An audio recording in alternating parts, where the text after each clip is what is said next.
So, nagawa po ako ng second video reaction dun sa napanood ko, yung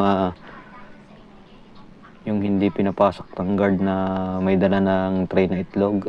So, ang ginawa po kasi ng matanda ay itinapon na lang po sa basurahan. So, nakalagay po kasi doon sa caption, dapat pinapasok na lang yung may itlog. So, ito po kasing video na to ay kuha sa ibang bansa.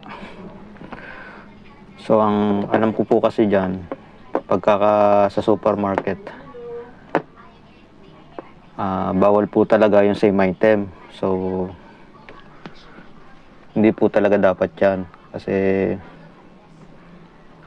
halimbawa, may nagkawalaan sa loob na katulad ng iyong item na dala, posible po siya na mapagbintangan kahit po hindi siyang kumuha. So, ayun po, halimbawa, kung may habilinan, ihabilin na lang po, o kaya po ay dalawa naman sila, pwedeng iwanan na muna yung isa.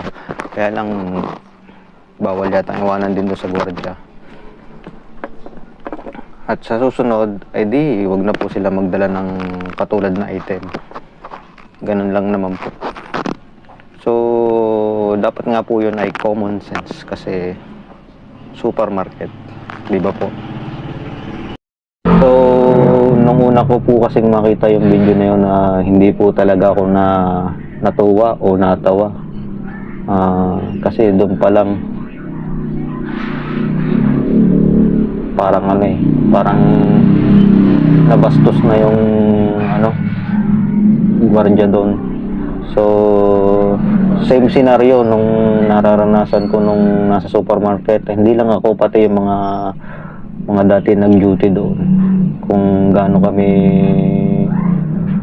bastusin ng mga customer. Tulad nung dati, nung in-inspection akong malaking bag, so hindi ko na naman po siya hinarang at wala na rin po ako magawa. So, sabi ko lang po ay kung pwede next time ay habili na lang sa baba kasi sobrang laki ng kanyang bag. Hindi man lang niya tinupi, pwede naman yun kung sa kaya lang dapat talaga folded na folded kasi pwede naman talagang, kaso lang ginawa niya, inihagi sa harap ko. Ganong kabastos nung customer. So ganun po, so many times na disrespect ang gwardiya. Ganun po. So napakahirap po ng sitwasyon ng guard. Hindi lang nila alam